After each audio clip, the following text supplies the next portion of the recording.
Good afternoon, ladies and gentlemen, and welcome to the Monday, May 6th, West Fargo City Commission meeting. At this time, I'd ask that you please join me in a pledge of allegiance. I pledge allegiance to the flag of the United States of America and to the republic for which it stands, one nation, under God, indivisible, with liberty and justice for all. Thank you. Madam Secretary, would you please call the roll? Commissioner George. Here. Commissioner Simmons. Here. Commissioner Jarvis. Here. Commissioner Olson. Here. Commissioner Anderson. Here. Thank you, Madam Secretary. Let the record show that all 5 commissioners are in the commission's chambers.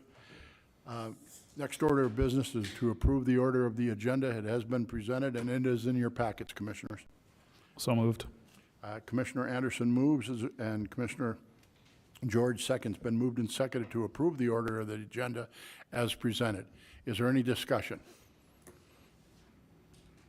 Hearing none, all those in favor, please signify by saying aye. Aye. Opposed? Motion carried. The next order of business is the approval of the minutes of April 15th, 2024. Again, commissioners, they're in your packet. Motion to approve? Thank you. I have a motion to approve from Commissioner Olson. Is there a second, please? Second. Commissioner Anderson seconds. Been moved and seconded to approve the minutes of April 15th, 2024 as presented. Is there any discussion? Again, hearing none, all those in favor, please signify by saying aye. Aye. Opposed? Motion carried. Item F is the building permits. Again, commissioners, that it was in your packet. Move to approve. Thank you, Commissioner George. Is there a second, please? Second. Commissioner Olson? Yep. Okay. I have a motion and a second to approve the building permit report as presented. Is there any discussion? I have one question. Please, Commissioner Olson. On the first page, it says that the city of West Fargo is the owner of Cheyenne Street, 344 Cheyenne Street, Unit A. And there's a remodel, commercial fit-up. I was just curious. That's the firm. Based on a Google search, it's like, what are... Mr. Scott? Thank you. Good evening, Commissioners. Yes, the city does have a parcel there, or a unit. It's for the public restrooms, I believe. Okay. We have storage shed, correct? Yep. No, what is it? I Well- forgot about that. Well, it's right? $500,000 No, what- for a remodel fit-up. And it's like, I just questioned that as to what are we doing? Is that for the West Fargo events? Not for $500,000. No, I don't know what it is. Do you? I'm not sure what that is necessarily. I just know that the city of West Fargo is an owner of a unit. So there is a parcel tied to the city of West Fargo within that building. And so there might just be a typo that it's taking an owner. Instead of using the firm owner, it's using the city of West I Fargo. know there was going to be a possible, Casey helped me out with the, that gym or bounce house or something. I don't know if that's what it is. Nope, okay. It just, okay, hopefully somebody can figure that out. I was just curious. Mr. Nelson, do you know? Okay. It just puzzled me. Yeah, it's a good question. Please have the question, address the question, staff, through Mr. Scott, so he can send it to us individually, and we will know the answer to that question. Thank you, Commissioner Olson.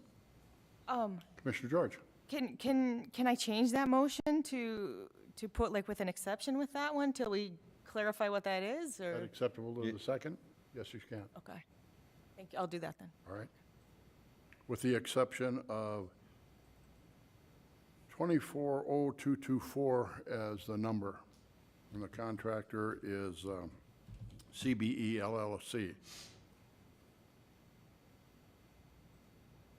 So we would anticipate that you'll reach out to us and so we can confirm that.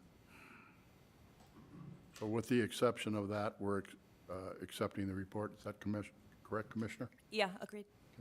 Is it second? All right. Any further discussion? All those in favor signify by saying aye. Aye. Opposed? Motion carried. Next order of business is the consent agenda. We have items A through J. It has been presented and in your packets. Move to approve. Thank you, Commissioner Olson. Is there a second, please? Second? I have a motion and a second by Commissioner Simmons on items A through J on the consent agenda. Is there any further discussion? Hearing none, all those in favor, please signify by saying aye. Aye. Opposed? Motion carried. Thank you. Moving on. We move on to the regular agenda. At this time, this is the portion of the meeting for public comment. It is my understanding that no one has signed up for public comment this evening. That's correct? Very good. All right. Thank you. Moving on to item number 2, a public hearing on A24-7, a zoning ordinance amendment to Title IV regarding nonconformities. Approval of the first reading of the ordinance. Aaron Nelson, Planning Director.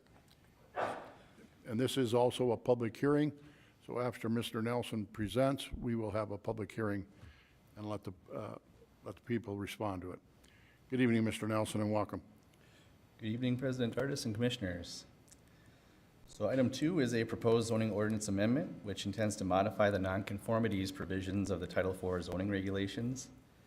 And then just really quickly, for anybody not familiar with what a nonconformity is, all that it refers to is a development or something that was established in accordance with the development regulations at the time of its establishment, but that no longer conforms to the standards of today, typically due to modifications or updates to the zoning or other development regulations over time. So the primary reason for this amendment is to address homeowner concerns regarding the current restriction on reconstruction of a non-conforming home if that home is ever destroyed. Excuse me. The proposed amendment addresses this concern by creating a new classification of nonconformity for residential structures, which would allow the nonconforming residential structure to be reconstructed if it's ever destroyed by fire or what have you, so long as the reconstructed home does not exacerbate the previous nonconforming issue. So it can be built in its same footprint, same general dimensions, things like that. In addition to that, the primary change, the proposed amendment, including your packet here, also seeks to clean up some of the existing language to kind of reorganize it, make it a little bit more user-friendly and easy to follow. At their April 8th meeting, the Planning and Zoning Commission recommended approval of the proposed ordinance amendment, and the action tonight is to hold the public hearing and then to approve the first reading of the proposed amendment. And with that, I'd be happy to answer any questions you may have for staff. Thank you, Mr. Nelson. Commissioners, do you have any questions? Mr. Nelson? Commissioner Olson? Just for clarity, if somebody does have a non-conforming house, we basically grandfathered that in to allow that. But if it would get destroyed, they can't rebuild it as that grandfathered in structure anymore. They would have to adhere to the new ordinance.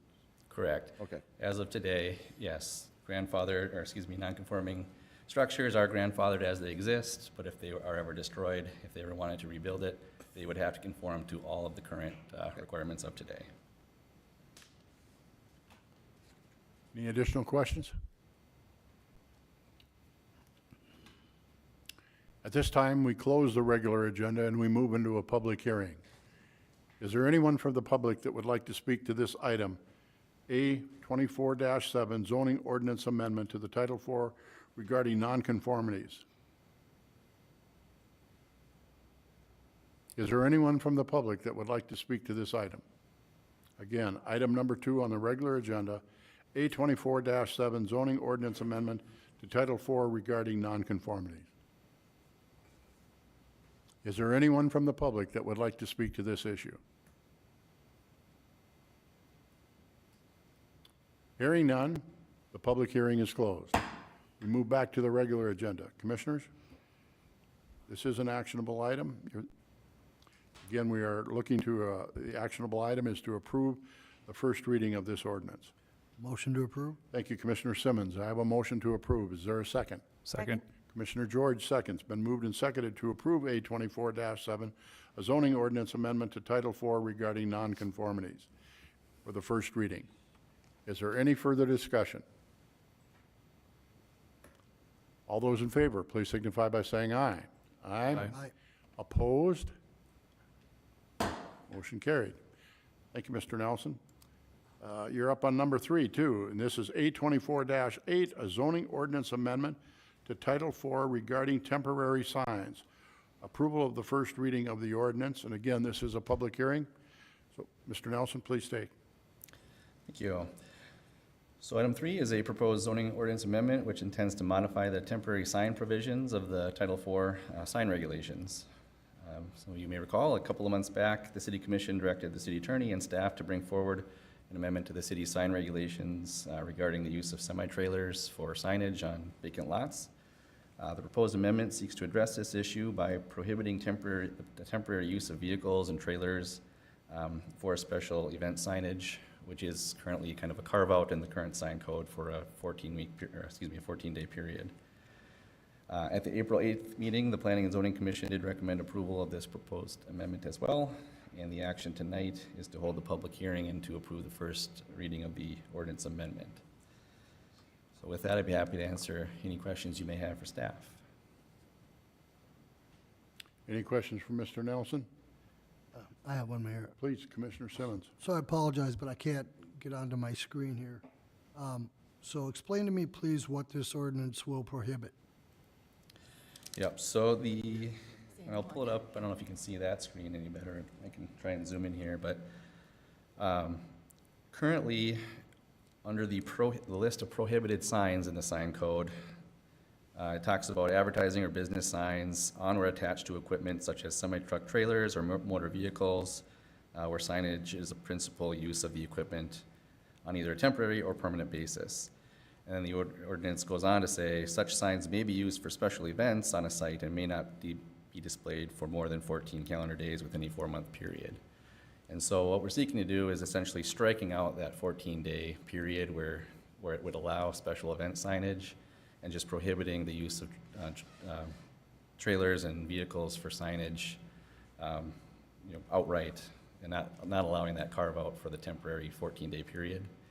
And then we're also including a reference to high-impact signs and portable signs as regulated by this ordinance, which is a special classification of sign, which is essentially a sign on a trailer with the kind of high visibility letters as kind of an alternative option for folks looking to utilize motor vehicles or trailers for signage purposes. And that does require special permitting and review. So let me, Mayor?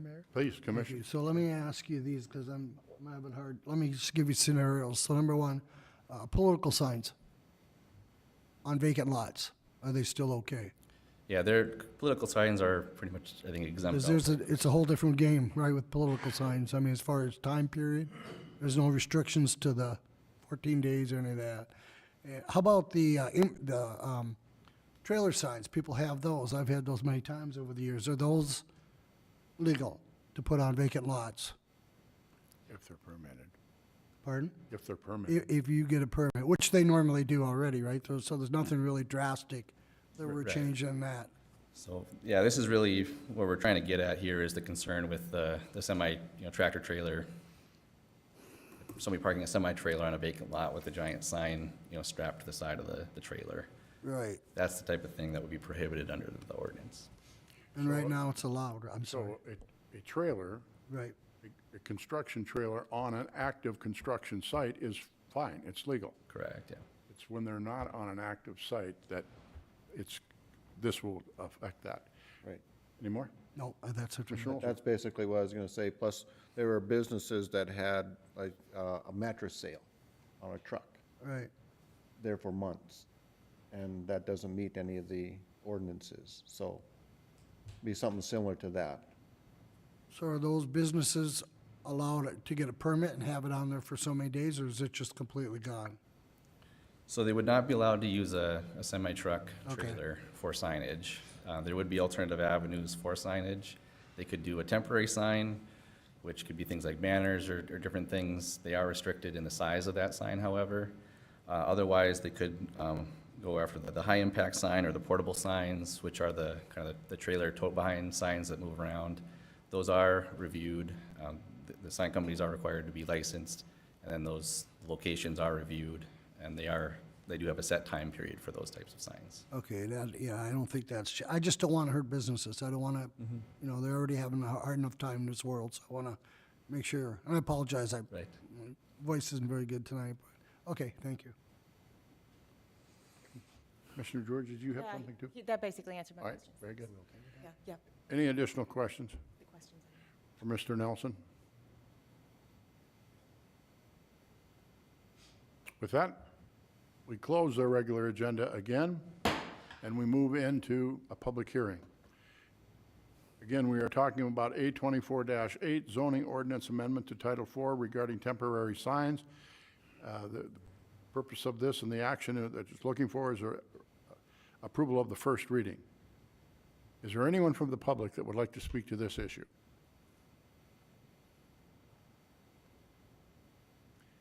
Is there anyone who would like to speak to this issue? Again, we are on item number 3, A24-8 zoning ordinance amendment to Title IV regarding temporary signs. Is there anyone that would like to speak to this issue? Hearing none, public hearing is closed on this item. We are back in the regular agenda. Commissioners, this is an actionable item, and we're looking for approval of the first reading. Move to approve first reading? Commissioner Olson moves to approve the first reading. Is there a second?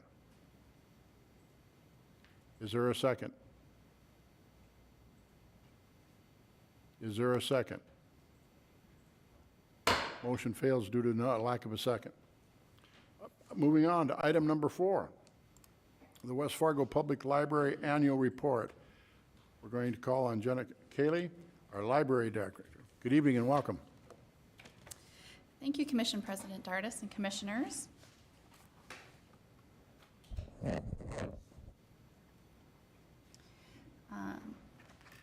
Good evening. I'm really grateful to have this time tonight to come before you and share all the good work that happened in 2023. The full report can be viewed online at westfargolibrary.org. I did provide the commissioners with a printed copy tonight. It was also included in the agenda packet. And I have extra copies if anybody in attendance here would like a copy tonight as well.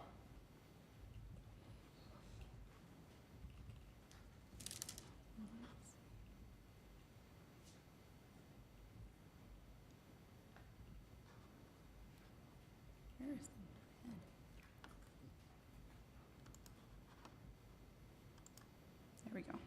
Sorry about that.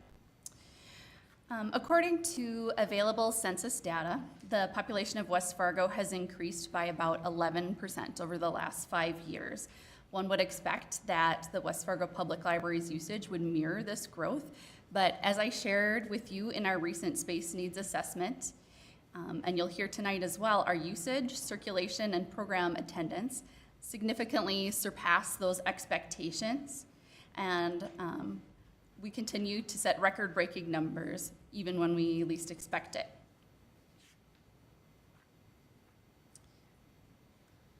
I'm thrilled to report that over 19,000 participants attended library programs in 2023. This is up 20% from 5 years ago. More than 1,000 more people attended programs in 2023 than attended programs in 2022.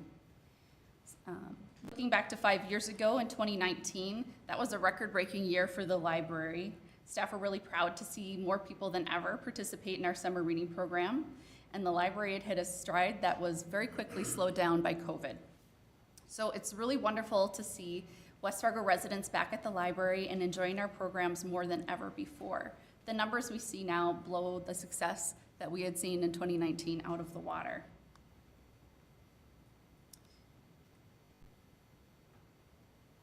Speaking of our astronomical growth, I would like to draw your attention to Storytime in particular.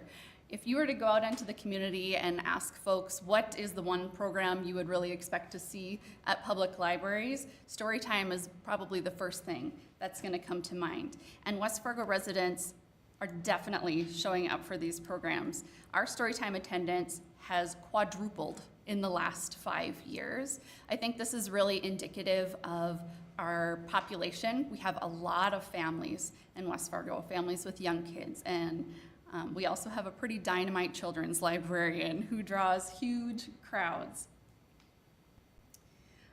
Storytime is more than just reading books to kids. We ensure that kids attending Storytime and their families are learning how to sing, talk, read, write, and play together. Those are the 5 practices that research has shown help develop the early literacy skills that kids need to grow their brains and grow them into the wonderful workforce that we need.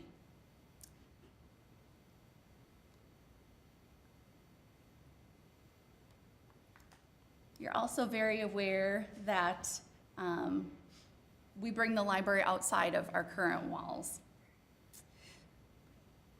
So we delivered 2,581 books to local senior facilities and West Fargo daycares in the last year to get books into the hands of those who may be unable to visit the libraries themselves.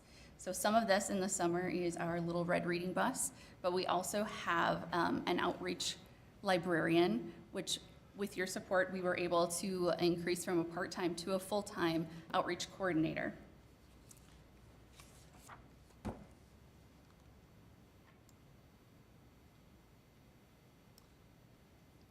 Summer outreach last year was bringing games, activities, and books for the whole family to 6 West Fargo parks per week during the summer. People checked out about 1,500 books from the Little Red Reading Bus last year, and we're excited to grow that outreach, like I said, with seniors, daycares, and families with that full-time outreach services coordinator. Also with getting the addition of a vehicle that we can drive in all 4 seasons, that's going to really expand our outreach capacity.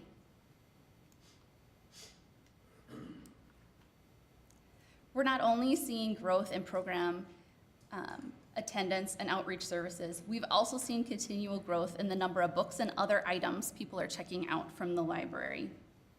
The green in the chart represents digital books and media. White is physical items. As you can see, not only are people downloading digital media more than ever before, but our physical item checkouts are also at an all-time high. In 2023, we exceeded 200,000 checkouts, and 73% of those were physical items checked out from the library.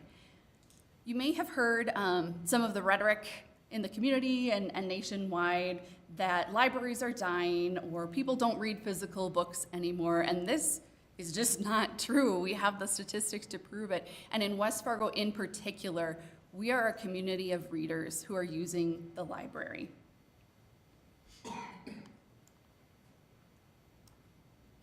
By considering just how much people are checking out from the library, we can estimate a return on investment for West Fargo taxpayers. Readers saved over $3 million in 2023 by checking out items from the library instead of buying those items themselves. This is not including the cost savings from attending library programs where they learned how to knit, watercolor paint, our garden club, our book clubs, all these other things.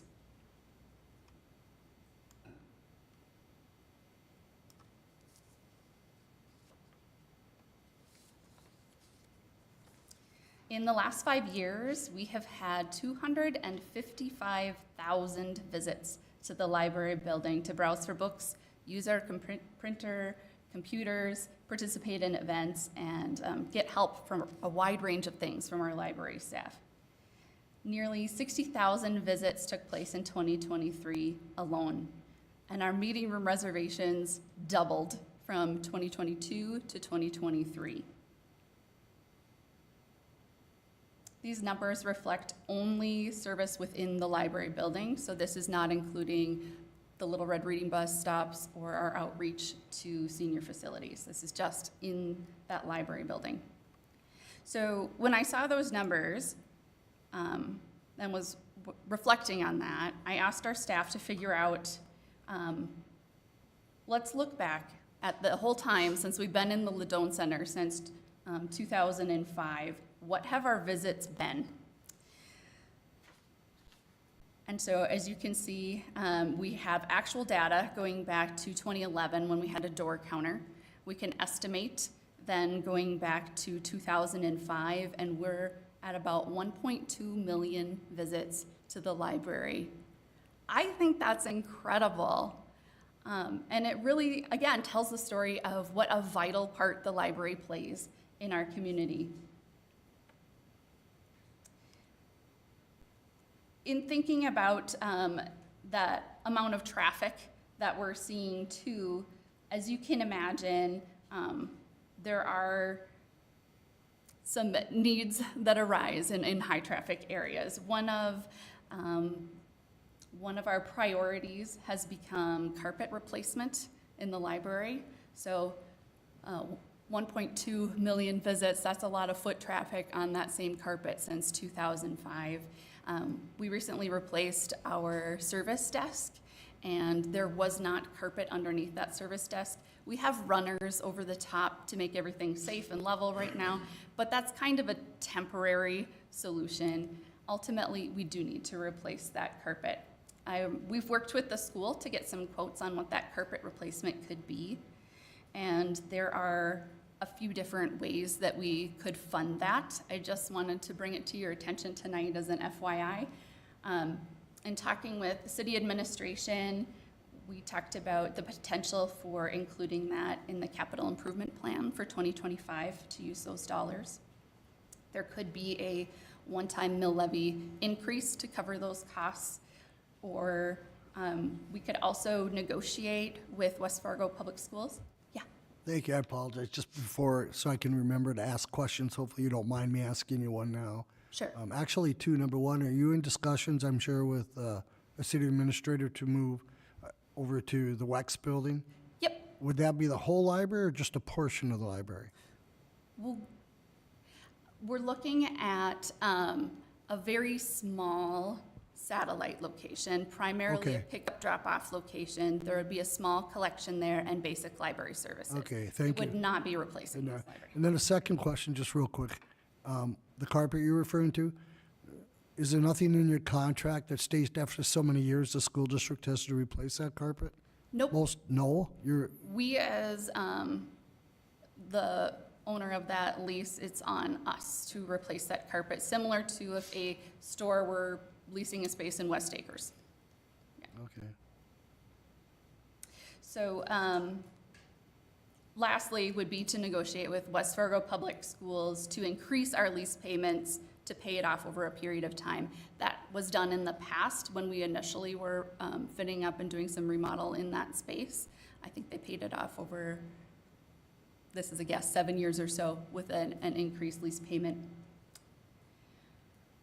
So, two then, with that heavy use that we have in that space and the space needs assessment, which we brought the overview to you last time I was here, we are looking at using some of the space in the newly leased City Hall facility. I have included what our portion of that lease payment would be in our FY25 budget, so you'll see that when that comes forward. And we're working on reducing those costs as much as possible. So an example of how we're working on that is I contacted a library in North Dakota that had some shelving, library shelving that they were getting rid of due to some changes in their library. We're able to get that for free. It is really quality library shelving. It's not new, but it's sturdy and will last a long time and at least give us something to get started with in that space. Library shelving is very expensive. It's like $1,000 per standing unit. So that was a really wonderful donation that we were able to get that way. But certainly there will be some construction costs and some additional furnishing costs as well. So we will include those in our fiscal year 25 budget as well.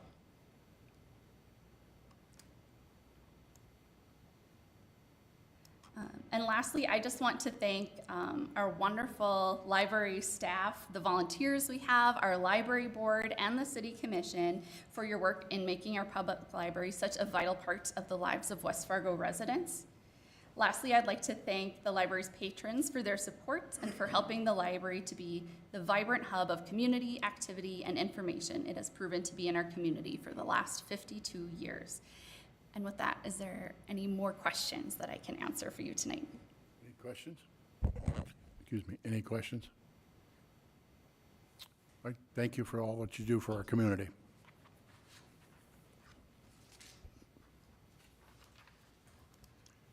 Next order of business is the Improvement District 1345, Sand Hills 6th Edition.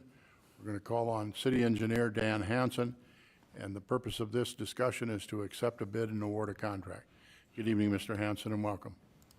Thank you, Commissioner Dardis and fellow commissioners. Number of agenda items tonight, so I'll try to make them as quick as I can. The first one that we're here to talk about is Improvement District number 1345. This is the Sand Hills 6th Edition. I've been up in front of you a number of times over the past year talking about these improvements. Back in on April 25th, 2024, bids were opened for the reference project. We had 5 bids that were received, with the lowest bidder being Dakota Underground Company in the amount of $4,203,889.13. We had an amended engineer's report that was approved in October 16th, 2023, that had an estimated project construction cost of $4,890,975. So we did get very favorable bids with a company that has done a lot of work in town. There's a number of documents that are attached to the to our agenda packet as well. This project is a petition project by the developer of the Sand Hill 6th Edition. The intent of the project is to assess 100% of the costs of this project to benefiting properties that are within this improvement district. And the recommendation would be to accept the bids and award the contract to Dakota Underground Company for their bid in the amount of $4,203,889.13. And with that, I would entertain any questions. Questions, Mr. Hansen? Commissioner George? Okay, I'm pretty sure we've talked about this before, but just refresh my memory with that special assessment. How much of that is not Sand Hills 6 development? Who else is being special assessed, and are they aware of it? Everybody is aware of it. They were all sent when the district was created. There was letters that were sent out. There are 5 parcels that are outside of the within the improvement district that are outside of the TIF district that the developer has petitioned. Those parcels include a parcel owned by the archery club. They are aware of it. We've had multiple discussions with them, and we are in the process actually of getting an easement signed by them to include some additional storm sewer across that property. Their parcel would be assessed for their portion. When the pond is expanded in design, it is expanded for retention that covers their parcel. So portion of the pond expansion would be assessed to their property, as well as any oversizing of the storm sewer pipe to get to that property. So they are aware of that. Next, there is a small parcel owned by GES Properties. I have not had any communication with them personally. I know the developer has approached them to purchase the property, which they did not apparently come to terms for that purchase. So that is one of the properties outside of the developers. And then Just real quick to interrupt. Okay, I'm remembering now. You don't have to list all of them, but just of the properties, and nobody's. We don't have anybody who's against it at this point, then, of those properties that are in this district. well, we did have, if you recall, a public hearing, and Mr. Hazer, Dan Hazer, showed up, and he made the case that the special assessments were cost prohibitive for his purposes. He and his father owned the 2 different properties that are being assessed with it, and he was saying that he wouldn't even be able to rent it out for the amount of the special payments on it.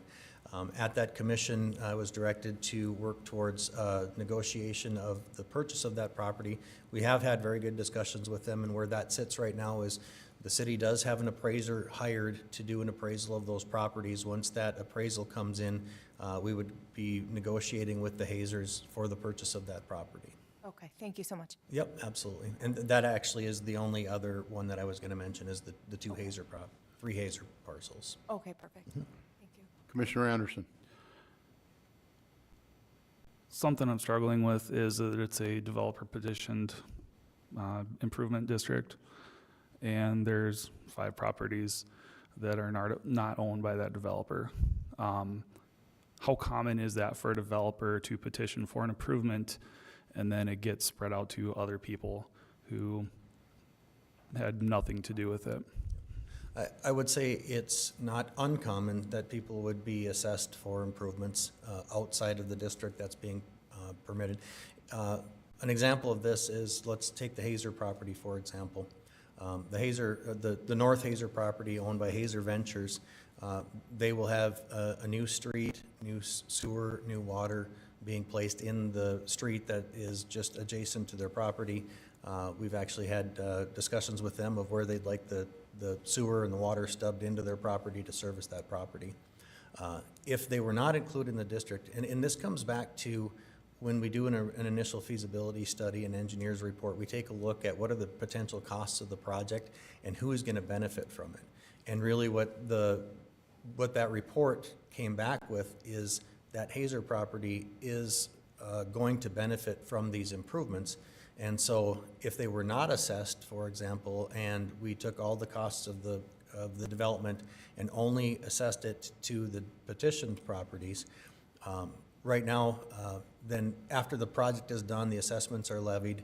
A year later, they decide, hey, we can develop this just like the developer developed theirs. And now they have an unfair competing advantage against that developer because they have no specials from the improvements on their property, and they would be able to that. Now, again, they don't want the property. They'd love for this, or they don't want the project. They'd love for the project to have not have happened and just remain status quo. But we do recognize through that process that there are properties that do have a benefit and would be assessed not differently than what the developer is paying for the same improvements fronting their properties, with the exception of the Dwayne Hazer property, which is south of the Hazer Venture properties. That parcel does not abut the roadway. The storm pond is still sized for that property. There's a storm sewer easement that's being platted to get storm sewer down to that property. And so when we got the initial report, that property was originally going to be assessed 100% compared to the other properties. I went back to the consultant and I said, I would like you to revise this because this property is not abutting it.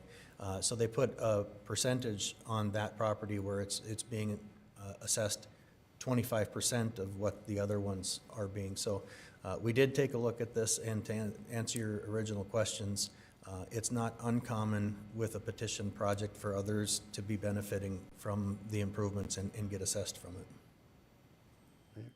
Commissioner Simmons. Thank you. I think when you mention that, Dan, what is kind of uncommon is that this developer has honestly, over the last couple of years, done an amazing job of getting all those properties together. I mean, this has been a long time coming. This is, and I think we all remember that. No, it just kind of takes a while to come back to us, but he's done an amazing job here getting them all together. I realize there's, one property that won't come in, but I agree 100% with you, what you said. It'd be a huge unfair advantage not to impose the assessments on him if he could turn around and sell it, and I think that's what they'll do in time. We can't say that, but I just think this developer again has done amazing getting all these groups over the last 2 years together. If we don't do this, nothing will ever be done out there. Yeah. Period. So, To your point, Commissioner Simmons, when they were first approaching this project, they were tasked with, there was a lot of private parcels that were located north of the improvement district, and they were tasked with the city would like you to purchase those properties out for anybody that was. There was an extensive amount of work done by that developer to approach, negotiate, and they were able to buy all but 3 properties north of Grass Avenue that are in that area. And the ones that are remaining are ones that got offers that chose not to sell. Commissioner Olson. Dan, can you bring up the map up on the screen, please? hoping that it's in the packet here. Oh, there we go. So the area that you've got hash marked as proposed retention ponds, if we don't need all of that area for a retention pond, then what happens to that property that's not needed? Is that going to be assessed? 'Cause that looked like a huge retention pond there. I didn't realize it was gonna go all the way up to 26th Street. Yeah, it is a huge retention pond, but that has actually been designed to take up that space. It Okay. is. And just for clarification purposes, there is an existing pond that exists on that site. It'll be expanded quite a bit, and the pond that exists, that you can see a little bit in the background right here, actually is a pond that was sized to take in some of the areas to the north as well. So this pond isn't just being expanded only to service the Sand Hills 6th edition. It also is still going to serve the people that the original pond was created for. Thank you. Any additional questions from Mr. Hanson? Commissioner George? Okay, just hopefully a quick question. So basically you said that they would not be able to do this project without getting the special assessment. Just out of curiosity, if this was not to be special assessed, I mean, like how do other communities do it that don't do special assessments? Like what's the alternative if, I mean, I know in this situation you said they can't, but like what would be the alternative would they have to self-fund it or what's? There is self-funded commercial development and industrial development. Yeah, that is an option. But the other thing, if you recall, there was a TIF district that was created for this project to help pay for the special assessments, basically, as they develop to create the amount of taxable value that's going to be created by the developer. If memory serves, they were planning on creating about $64 million worth of property value there over the next, I believe it was 15 years, if I'm remembering correctly. I don't know exactly how a TIF district works with a privately funded development. So what I can say is there's been a number of developers that have looked at this parcel, or these parcels, this area to develop in the past, and it has always ended in, we can't do it. Financially speaking, it just wasn't able to be worked. The point that the city, the county, the school district all have approved that TIF district really is what helped the developer push the affordability to create the project with that incentive package. So I don't know if that incentive package, maybe John would know better, but I don't know how that incentive package works if it's privately funded. In regards to creating a TIF district for private I mean, it can be done, but it requires the developer to front the cost, and then typically you'll do a pay-as-you-go note. The issues that you face with the pay-as-you-go note is often, initially it sounds like a cost savings to the city, but what will happen oftentimes is that the infrastructure isn't designed and constructed in accordance with standards of the city. And so they'll put in misaligned infrastructure. I'm not saying that all developers would, but you often spend a lot more cost from a city perspective on staff monitoring, project monitoring to make sure the infrastructure is constructed to the city standards.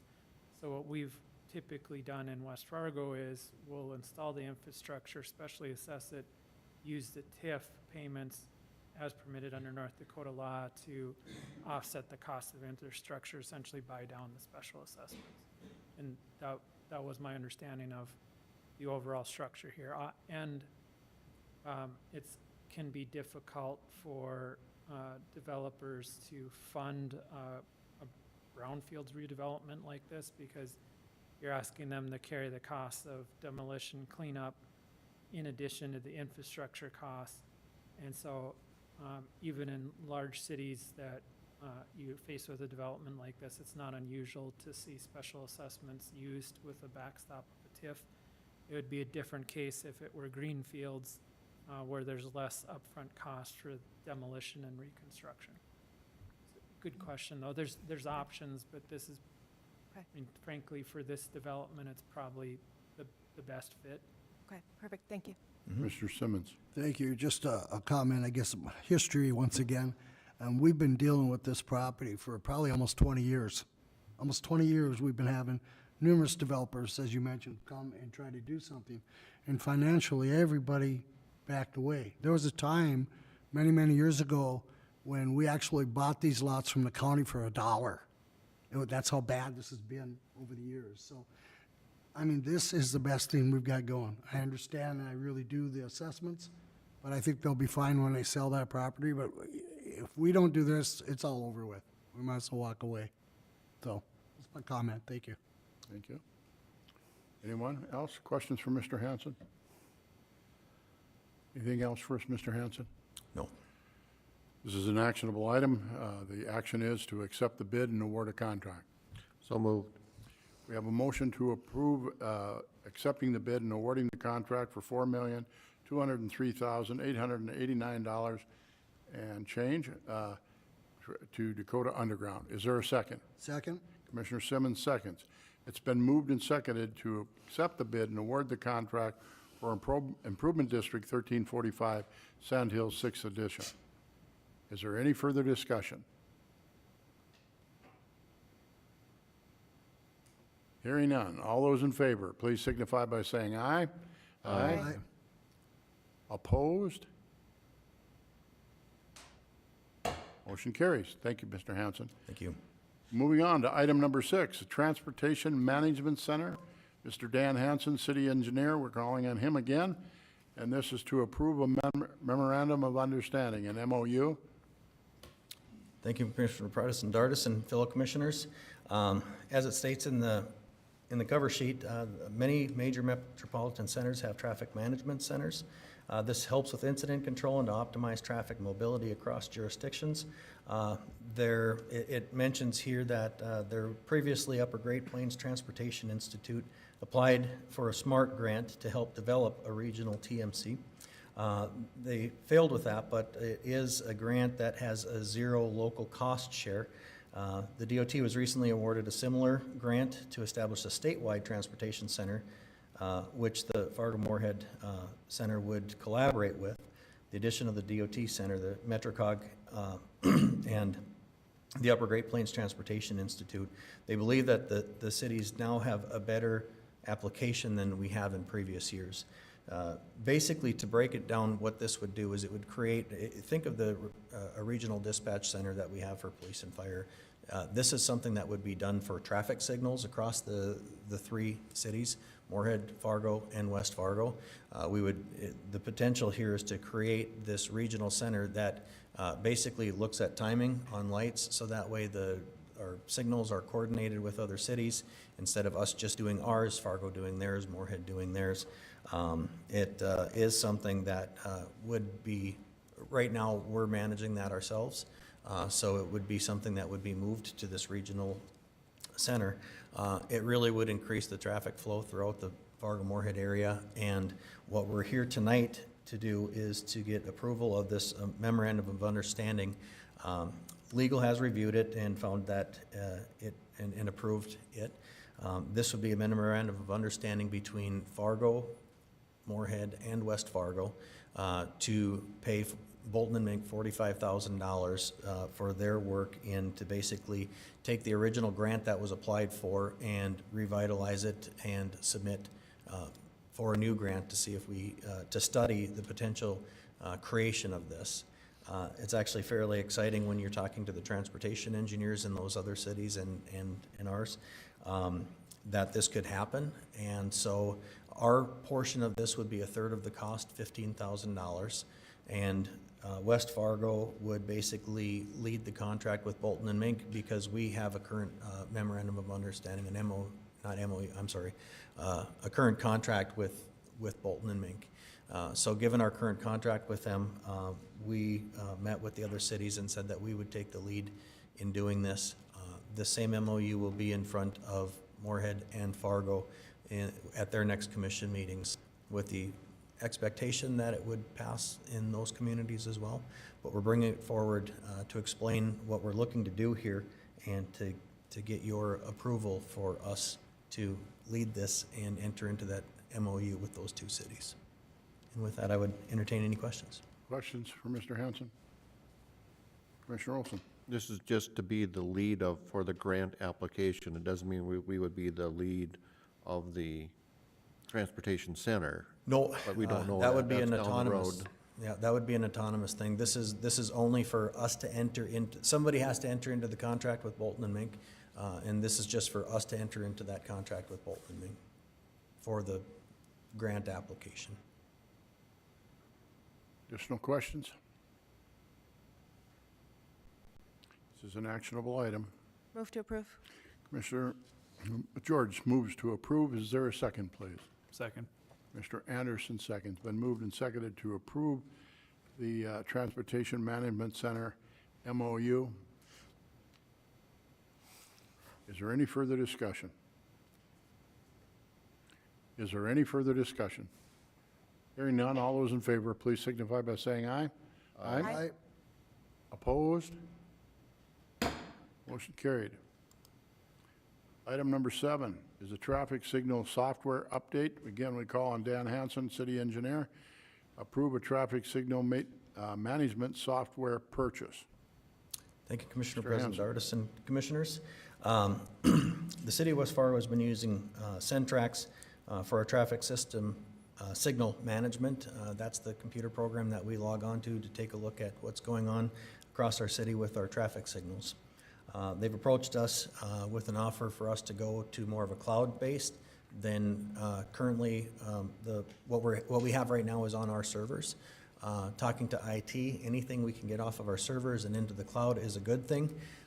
This is the way that things are going with it.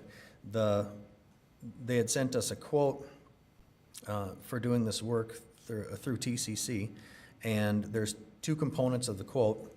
The first one is the initial system setup, and that's the part that is in the amount of $31,450.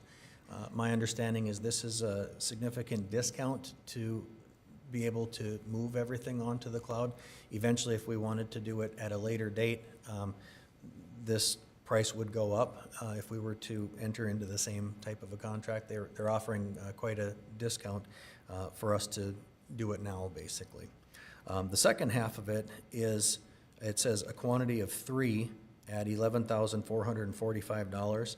Basically, every year in our engineering budget, we budget $9,000 to pay Centrax for this, for basically using their software and their license.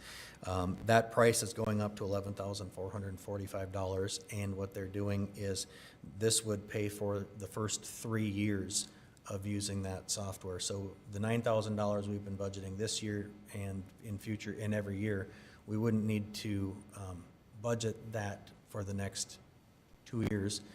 So what we were anticipating would be that out of the $65,785, we would pay for that utilizing the $9,000 that we're currently budgeted in our 2024 engineering budget for that.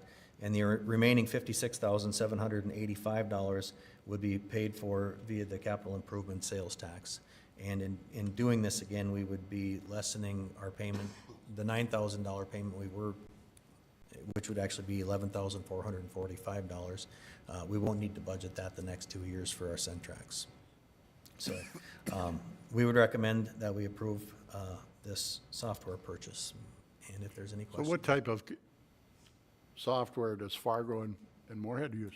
This is what everybody's using. So this will not be in conflict with what we just passed before that?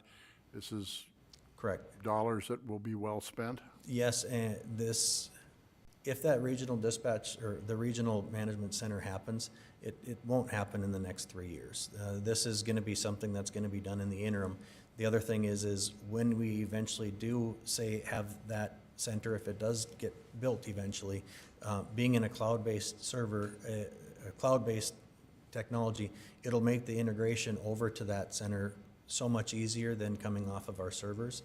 And then the other thing that this will allow us to do more easily is we do have vendors that do access the software to assist in our timing and things like this. This will make it easier for vendors to be able to, instead of logging onto our servers, they would be logging onto a cloud-based application.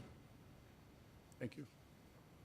Commissioner George? Yeah, just a quick question. This is lack of knowledge. I'm not opposed to this. I'm just, like, what's it do? Like, with a traffic signal? Like- Okay, so all of our signals, they're connected with fiber. You can log on to the program and you can look in real time at the video of it. It does traffic counts, automated traffic counts. So say we wanted to say how many cars were going through the intersection at this time. It does do traffic counts for us. It also is used to time it so when this one turns green, that one's gonna turn green 15 seconds later. So it does help us access and manage that portion of it for the timing. And so now, I guess just for general public knowledge, we get a lot of phone calls from people saying, hey, there was an accident here, can you send me the video from this time frame?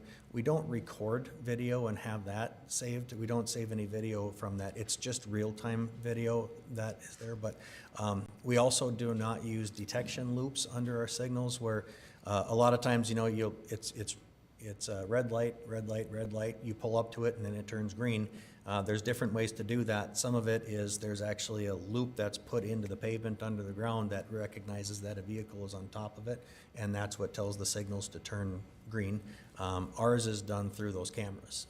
So it allows us, if all of a sudden there's a glitch in the system and all of a sudden the traffic light defaults back to the, you know, blinking reds or something like that, we can log into this software and take a look at the signal and help troubleshoot it remotely also. So there's a lot of it that is really important for us to use.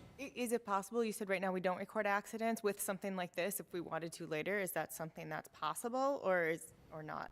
I would have to look. I can't imagine in today's age, if we've got cameras, that there is no way to record. I think it's probably just it's a cost for one thing. It's not required. And also when we do start recording, now we have a lot of work to do when people want recordings from us. So we've shied away from having recordings, but I would think that there's got to be some form of software that can be added to it I might someday. be wrong, but I think the North Dakota Century Code doesn't allow that for privacy. I do not It know. would the answer. cost a lot to store all of Cameras on that traffic, video. I don't too. believe that's illegal. You can't do it. Commissioner Simmons, you have something? Yeah, I do. So is this, Dan, would this be separate from our internet, what we use now in our software? Because quite honestly, I think we need to prioritize on that because it's messed up. No fault of anybody's, but our software, our IT, when I always try to get on there, we have to do something with that as well. Would this be connected to that? Because then you're gonna have the same problems. I mean, we have updates every other week, it seems like, or they're shut down maintenance. I think that's a completely separate issue that's going on with our IT services, Yeah. and I know they're working diligently to make things run smoother. What I can say, moving anything off of our servers generally is a good thing from the IT perspective in the IT world. And the quote is for 65,000 if we do it now. How much is it if we wait a year? Did he I give you a don't know price that. tag at all? The only, when I said that it's a discount right now is Andrew Rucky, prior to leaving, had brought this forward to me and explained, he was the one that really used this a lot. So I know what it's used for. I've been on it with him and things like that. Am I an expert on this particular program? No. But what I can say is when he brought it to me, he said, we need to bring this forward. They're offering quite a discount for us to do it right now. It would be quite a bit more, he just said quite a bit more expensive. I do not have a quote or a dollar amount to provide if we waited. Any additional questions, Commissioners? I have one. In your narrative here, Mr. Hanson, you say that $56,785 would be paid from capital improvement sales tax. I'm looking at the capital improvement plan for 2024, and I don't find any item that relates on this. Is this only a partial list that we have? Do you want me to? The capital improvement plan that you had in front of you is from 2022. That's not an exhaustive list of all the projects that are going to come forward over the next couple of years. Where I mentioned in the previous paragraph from the end, I said that this would be included as a standard engineering, that this would come out of the capital improvement sales tax. It is not listed in the 2022. This is something that has come forth to us from TCC recently. So it is not something that was approved with the 2022 capital improvement budget. Yeah, it's not in 2022, 2023, or 2024. So, is there room in the capital improvement plan and with the sales tax dollars for this type of expenditure? I believe that there would be, right? I'm looking at Mr. Scott. I'm sorry. Yep, I'll take the cue, the visual cue. Yes, there is certainly room in the capital improvement sales tax fund for this $56,000. You know, Mr. Hansen's been working on an updated capital improvement plan. We're hoping to bring a workshop in the next month or so that will help, again, take a look at our project priorities and the fund balances that we have. I understand that it's been some time since we've shared those fund balances. I'm well aware that there's money enough in there, okay? Yep. First and foremost, so that was a misleading question on my part. The point is, we need to update this. We're about to go into our 2025 budget, and this has not been updated. And to all the department heads, here's the notice. I'm very reluctant to continue to spend money that's not called out within the plan without it being on the list. So I'm not here to debate this particular project, but I'm telling you, moving forward with the budgeting process that we're about to be very involved in, it's very important that we know. It's very important. Thank you. One comment. Please, Commissioner. Even though we do have a plan, when we do get a opportunity to potentially get a big discount on something that may not be in our, the crystal ball at this time, I think we, need to explore them like Dan has done and Andrew did before he left us. So if this wasn't done, and let's say in 2 or 3 years from now, when it actually gets on the plan, it might cost a lot more because we probably wouldn't be getting the discount. So I think they're doing a prudent thing by bringing it forward to us at this time. But I understand what you're saying. I agree too, but to Mr. Commissioner Simmons's point, when we start talking about software and some of the things that we've got going on in IT, an implementation of a new software for a city this size is going to be in the millions and millions and millions of dollars. So we have to watch all the dollars that we're spending, and we need to be accountable as to where it's coming from. Commissioner Simmons. Thank you. Two things. First of all, Dan, I've been a salesman all my life, so to say you're getting a big discount is great. The question is, how much is the discount? That's what I really want to know, because it doesn't mean anything to say you're getting a discount.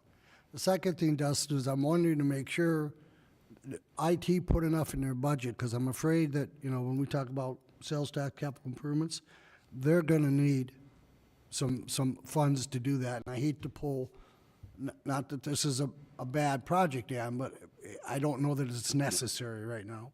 I mean, first of all, I'd make the recommendation number one, that I don't know how quick this has got to be done, but if we table it until we could find out the true costs or what, and like you said, Mayor, update that budget for 2 weeks, get things, and figure out what we're actually saving before we do this. That's just a suggestion. Thank you. Anything else from Mr. Hanson? Again, this is an actionable item, and he's looking to approve this expenditure of $65,785, $9,000 in the engineering budget, and $56,785 to be paid for in capital improvement sales tax. I would make the motion that we table this for 2 weeks, and you try to get us some more information, and maybe I guess, teach us a little more than I know about this whole thing, and just, I don't think 2 weeks will hurt, will it, Dan? I don't believe so. If we went back to them No. and said we're gonna just, 'Cause I'd like to know the budget, how much, and I'd like to know, Mr. Scott, you know, the IT. It really concerns me about the IT, and I hate to take it out on your department, but I think that's priority in my eyes. well, to Mr. Scott's point earlier, I have been working on the 2024 CIP. In doing so, I had a meeting with the department heads, and I said, please provide me what your things that you need to put on this capital improvement plan in the future. IT was a part of that, and he did provide me a list of projects that so to at least, they have been consulted in this new plan that is gonna be coming out, and there are some IT, for example, looping the fiber network in the city. There's costs for that and other things that IT provided that will be on that capital improvement plan as well. I want to be respectful to Commissioner Simmons' comments, but this will actually take some of the materials that are on the servers out and put it in the cloud, which is a big positive, an absolute big positive in this day and age. So, you know, with respect to it having an effect with the IT budget and the like, it's, I think that's it's a valid concern, but that isn't the way it works, so. And it- Mr. Scott? And I'd like to take just a quick opportunity to remind the commission that, and thank the commission, that last year you did give the IT department over $500,000 of monies to do a lot of updates, a lot of infrastructure work, which Hyder and the IT staff have been implementing very well. So again, thank you for that, and appreciate your concerns that technology is our critical basis of operation these days, and so yes, we will continue to be vigilant in identifying those needs. And like Mr. Hanson said, those are being included into the 24 capital improvement plan. Mayor? Please. Okay, I'll take my motion off the table. All right, I was just about to call for a second, so, I'll take it off the table. all right, very good. So, I was just gonna do I ask- have another motion? You have something? Well, I was just gonna say, Commissioner Olson? if it was tabled and we find out that the discount's only good until, say, May 10th, Fair enough. you know, what do we do then? You know, The other thing I could we add is won't be back in time. the $34,335 of the $65,785 is not something that's discounted. That's what we are going to pay in 3 installments of $11,445. So that portion's not a discount. It's only the $31,450 that Andrew had mentioned that is discounted. Motion to approve. Motion to approve. I have a second from Commissioner Olson. Been moved and seconded to approve.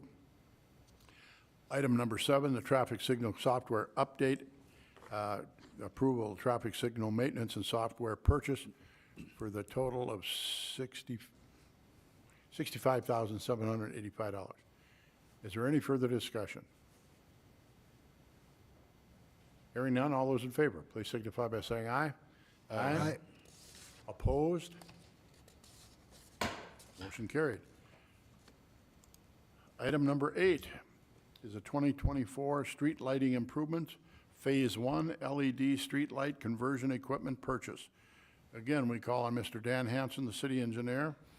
Create a project number 2285, Phase 1. Approve the purchase of LED street light equipment. Mr. Hanson. Thank you, Commissioner President Dardis and Commissioners. What's coming forth in front of you is something that was not included on the 2022 CIP. This is also something that has come up recently. Basically, a little bit of a background, if you recall. We are doing a project right now where we're going to be replacing some high-pressure sodium lights with LED lights. And we did receive a carbon reduction program grant to do that project. That is a project that's already under contract for design and will be going out to bids this fall. And that was a grant that we had received. In the design of that project, the consultant identified a number of corridors north of the interstate that had high-pressure sodium lighting on it, and there were corridors that were established that we were going to use that grant program for and that project for. That's moving forward, and then after that project moved forward, we still had the original report from the consultant that showed here are all of the corridors, and so Public Works went out and worked to get some quotes on what would it cost for us to just purchase the LED equipment for public, and then have public works staff go out and start replacing some of these high-pressure sodium lights with LED lighting. And they've got 3 quotes, and the low quote of $391,321.50 from Consolidated Electrical Distributors was the low quote for that work. An LED light saves the city approximately 60% of the electrical costs on each pole that's converted. We weren't planning on special assessing any of this. This is outside of the grant program and outside of the project that we are currently moving forward with. This is basically an equipment purchase to continue to convert the lighting that isn't included in that. So we will have the additional expense of labor from Public Works to do this work. Correct. This is Do only, they have an estimate of how many hours or whatever the case might be? I do not. Okay. I do not. Thank you. Please continue. Yep, they were planning on doing that, once they get the equipment, as they have time available, they were gonna take different areas and go out and do that work. Again, this is something that is, there is a payoff, for it, because we make an electrical payment for all the electricity that goes into the street lights, so there is a return on investment here, that I believe over the course of about 5 or 6 years in general, the amount of money that we have spent on that light, we will save on the electricity from that light. So yes, it is an additional expense, but there is an actual return on the investment with the less electricity going into it. And with that, I would stand for any questions. Do we have to have licensed electricians do the work that's in this conversion? We do have licensed electricians. I know we do. Oh, I'm sorry. But that's the staff that will be doing this, is that correct? Correct. They will all be under the purview of Scott Rudolph, our licensed electrician. Anyone else have any questions of Mr. Hanson?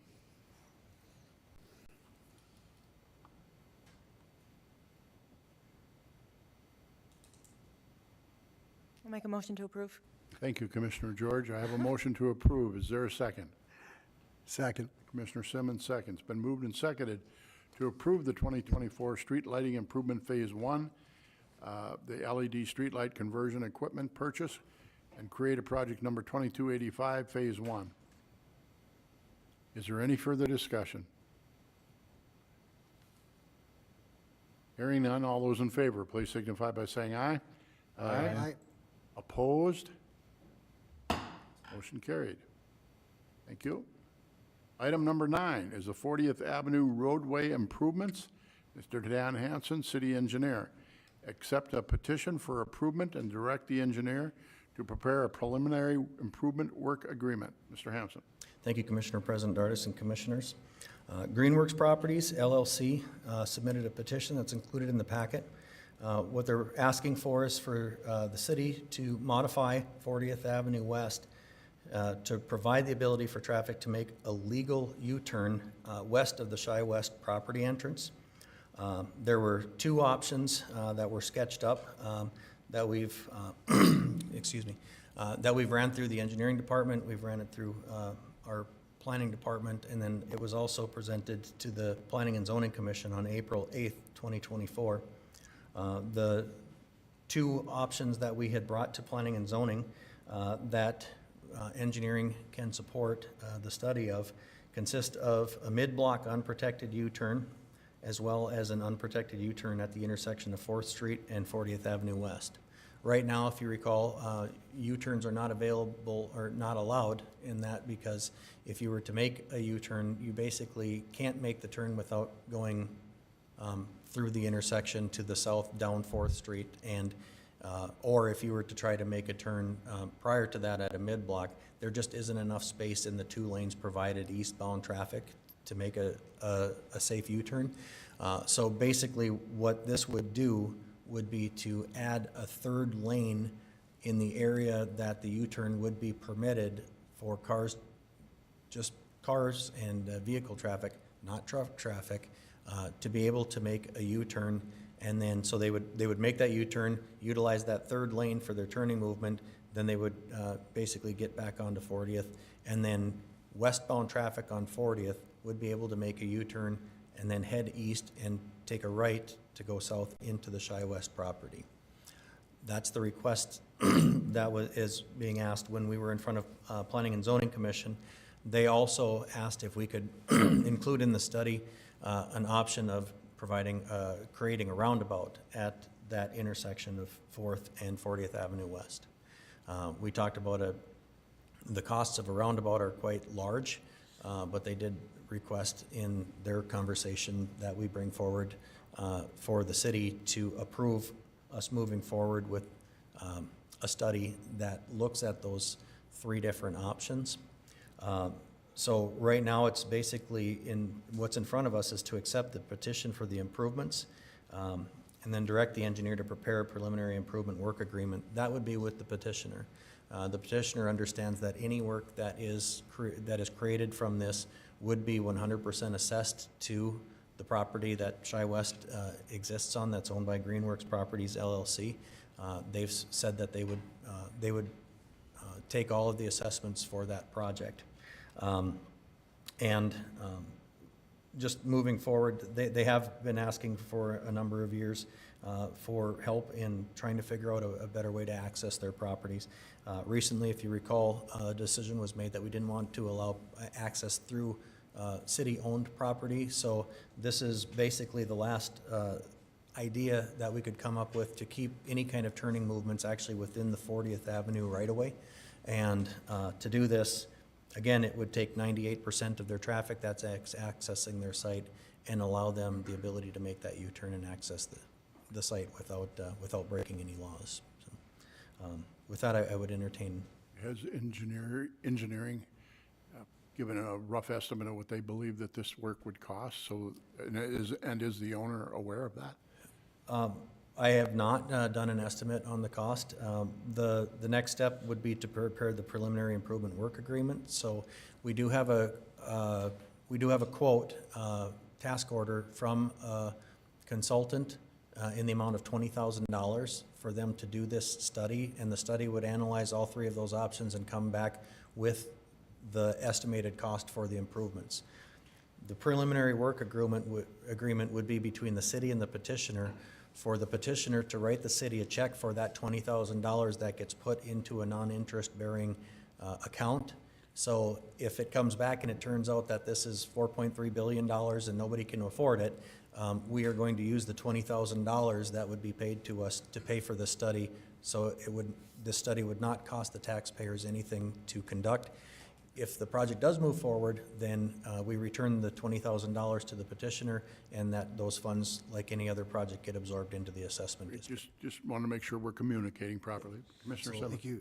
Dan, I know the study that's what it's for, but you as an engineer, I guess in your expertise, will that U-turn, would that take care of semis turning there?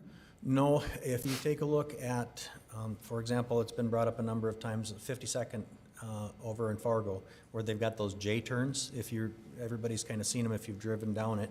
The difference here to there is they've got about 41 feet of median that by the time the semi comes into that J-turn, it's almost at a 60-degree angle to the intersection. So, and they also bump out into that boulevard quite far. We have the necessary room to bump out that far in our boulevard, but our traffic is starting from a point where they are at a 90 degrees from that turn. So I do not believe that the results of the study would show that a semi can do a U-turn. So isn't that been part of the whole conversations that she wants to make so the semis can get in and out of her business? My understanding is that they're intending to move much of their commercial business eventually over to a different site. That's going to help remove most of the truck traffic to the site. And then what this is mainly for is the vast majority of their customers that are just in cars and regular pickups with maybe a trailer. A pickup with pulling a trailer behind it should easily be able to make this U-turn. But trucks, no, I don't believe that this is going to facilitate a truck movement. Any other questions? Mr. Hanson? Commissioner George? Just a quick question. What kind of timeline are we looking at Like, how fast can this happen?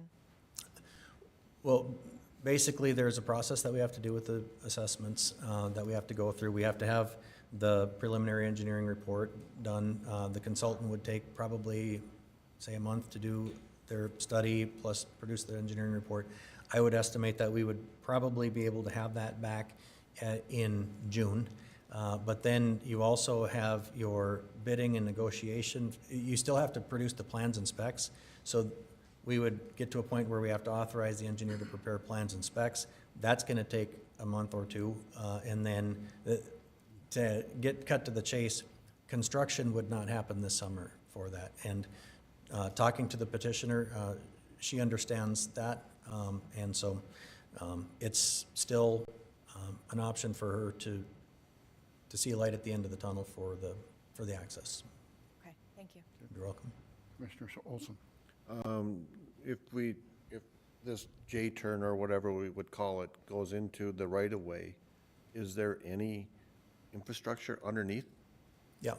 So that would cause a problem if something would happen underneath that concrete then, and then we would lose that, right? Well, for the most part, if we allow there was the two options for the U-turn. One was the mid-block and the other one was at the intersection of 4th. If it turns out that the mid-block is the chosen result, there really only is a street light to move over. We don't have water, sewer, or storm sewer under that location. If it's at 4th Street, there is a storm sewer inlet, but basically we would just need to extend that storm sewer inlet and make sure the grading works. And there's 2 street lights that we would probably have to deal with, but no water main or sewer facilities would be impacted by this. Only storm sewer and lighting. Anyone else? I have one Commissioner more. Simmons? Thank you. This is probably more of a question, well, for both you and John, too. From my understanding, she's out of compliance in regulations, and it's our city ordinance that says you have to be in compliance before we can move forward with any projects. John, how does that read? Commissioner Simmons, Commissioner President Dardis, you are correct. The ordinances provide that if a party is, an applicant is out of compliance with a different city code or provision or agreement, that you can't go forward with the approval unless they can provide assurance that that'll be corrected or brought into compliance or post some type of bond or something like that. My understanding is that the applicant in this case is a different legal entity. It's a LLP versus a LLC. It might have similar ownership, but the applicant is technically a different entity. I haven't looked at the specific documents creating the entities, but my understanding is they're different legal entities. It's the same owner, though, whether it's LLC or, I mean, it's the same owner. I don't know that for sure. I haven't reviewed Okay. the documents. The petitioner is here and could probably, I believe, I answer. think she left, but, Oh, she's here. oh, Behind I'm Dan. sorry, I can't see her back there. I'm sorry, Jody. Mrs. Callis is here. That's my only concern, that she's not in compliance. If we allow this for her, what about the other builders or the developers that want to do something? Now they'd come back to this. I guess, yeah, I just Why think don't- she needs to be in compliance, but. Commissioner Olson? Just a suggestion, why don't we table this until we know what, whether or not they need, this petitioner needs to be in compliance if the other properties are different ownership, if that really complies or not. And see where we're at there. Commissioner Anderson first, then Commissioner George. Would she need to be in compliance if we were to even just do a study? I would ask that, would she be willing to invest in the, changes that might need to happen before knowing this is even a possibility? I feel like putting in the study, assuming it's legal, would be, appropriate, in my opinion. Thank you. Commissioner George? See, the city as a whole, a lot of people are very upset with us as a commission for how we've handled this situation. A lot of people. And, helping one small business does not mean we need to do the exact same for every big developer in town. It doesn't. We can look at things on a case-by-case situation.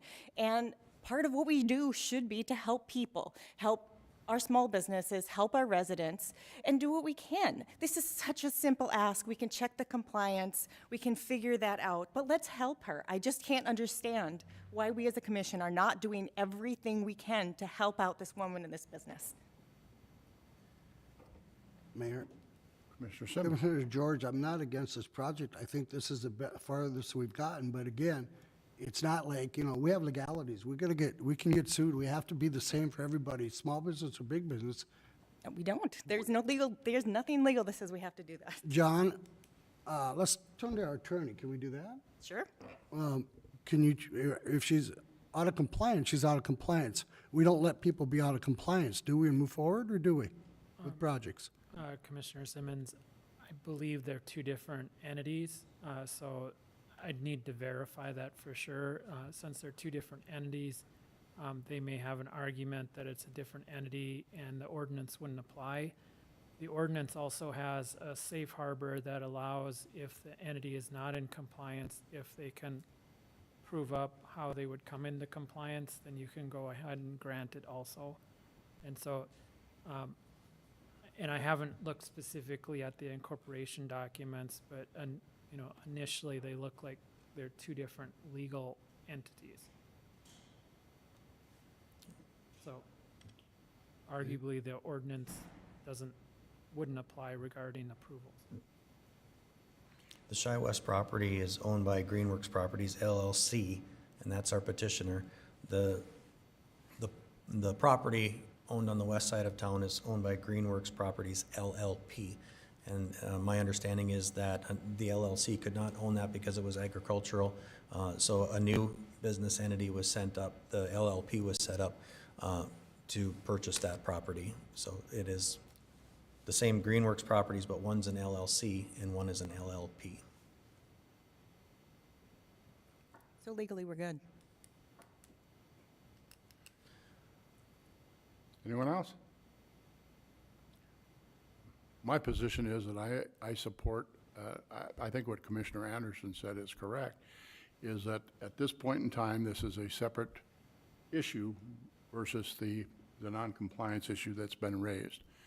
And so with that in mind, as Mr. Hanson has said, we have had a lot of discussion over this project over the last several years. And I can only imagine how frustrating that has been for the owner, but at the same time, it has been for the city for the time that staff and all of us have put into there. That being said, the fact that this does not impede on city-owned property, this is still in the right-of-way, and really the dilemma here is whether or not the placement of that, whether it's going to be at Fourth or before that.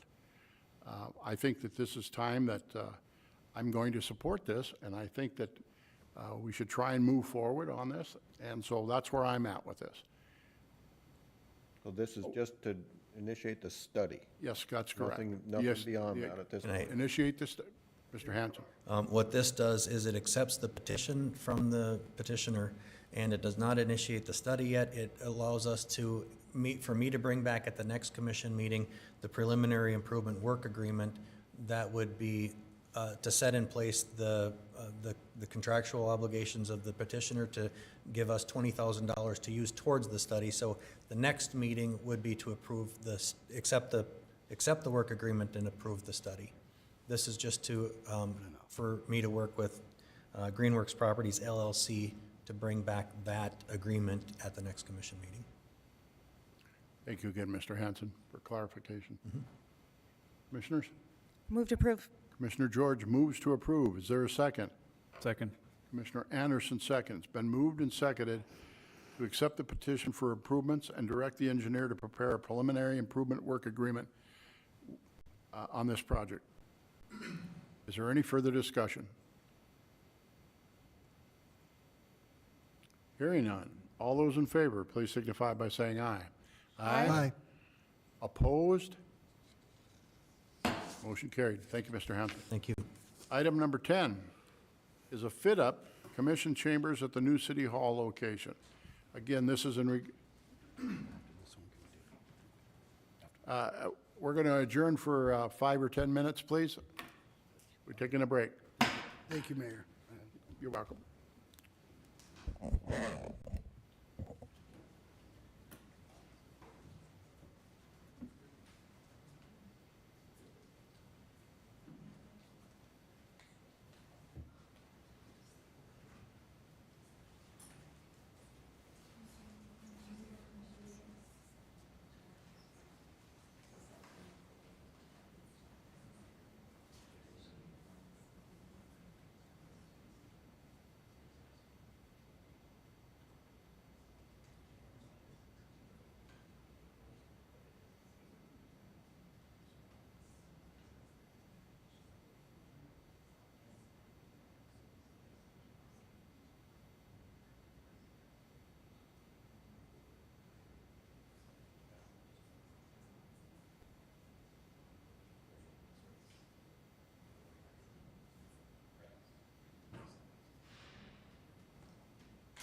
can't arrest them.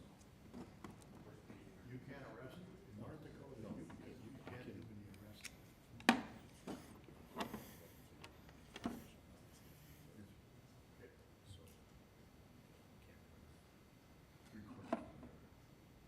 But the North Dakota legislature has made it illegal that you cannot arrest them for traffic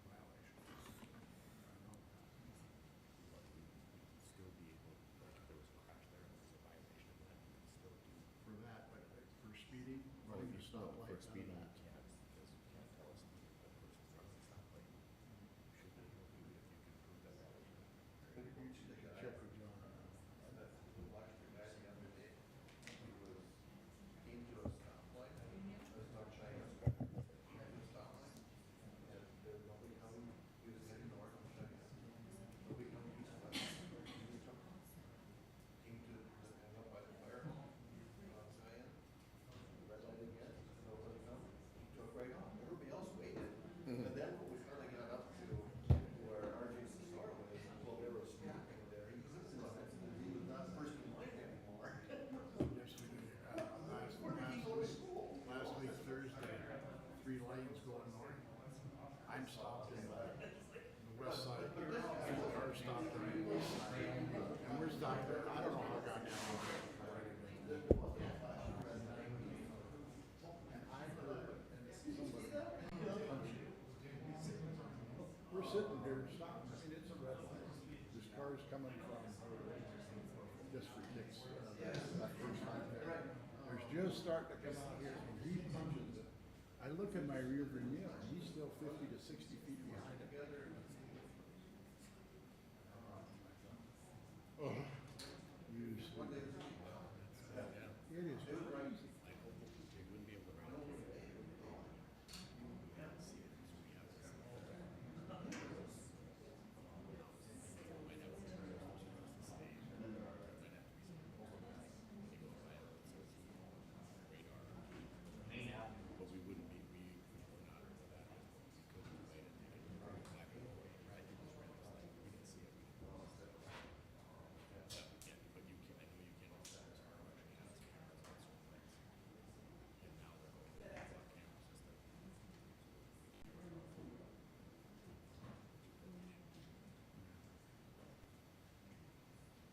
So they have in Japan.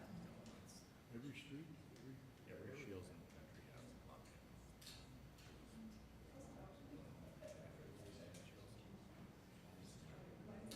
So I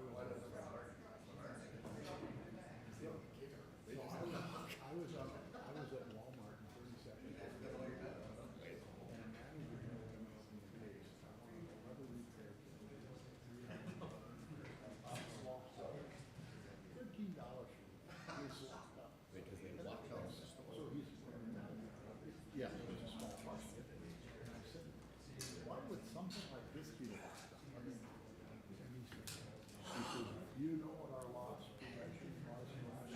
Did you see I finally This got on? location alone, Oh, no. Oh, I did, but now it's gone again. I said $3 million. You better be there, come on. Something's wrong, it's so slow. I know, I finally, yeah. Look at it though. I mean, Why would it be just mine? I don't know. I don't know, is it a Chrome? I put Outlook instead of Did you? It made a difference. I don't dare change it. Well, now I'm, God dang it, I hate that, 'cause I can't, you know. I think,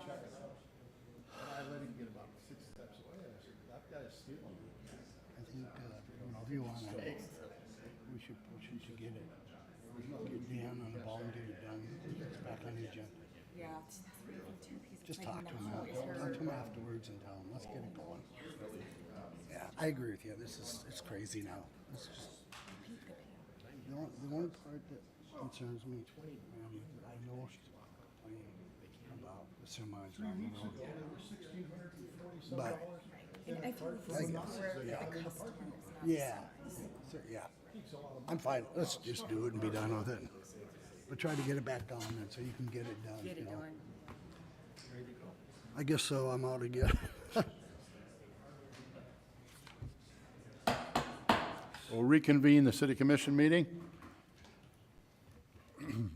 At this time, we're at item number 10, and it's a discussion regarding the fit-up of the commission chambers at the new city hall location, better known as the Wex Building. We're going to call on Mr. Dustin Scott, our city administrator.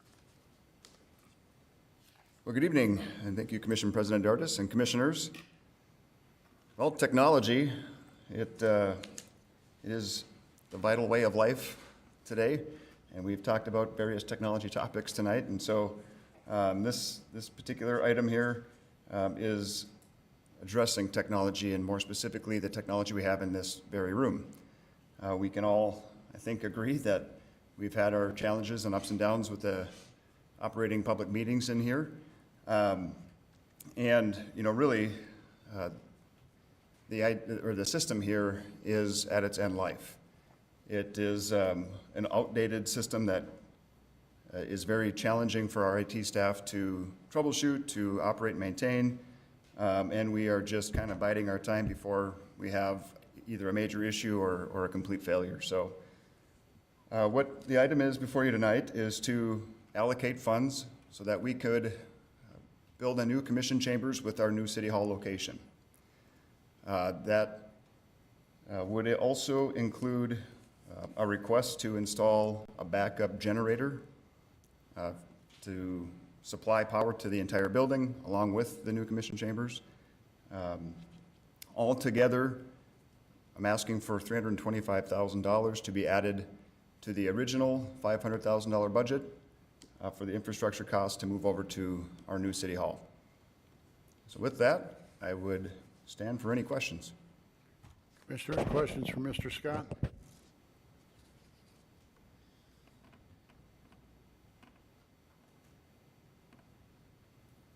This is an actionable item. Move to approve. I'll second. I have a Commissioner Olson to move, Commissioner Simmons second.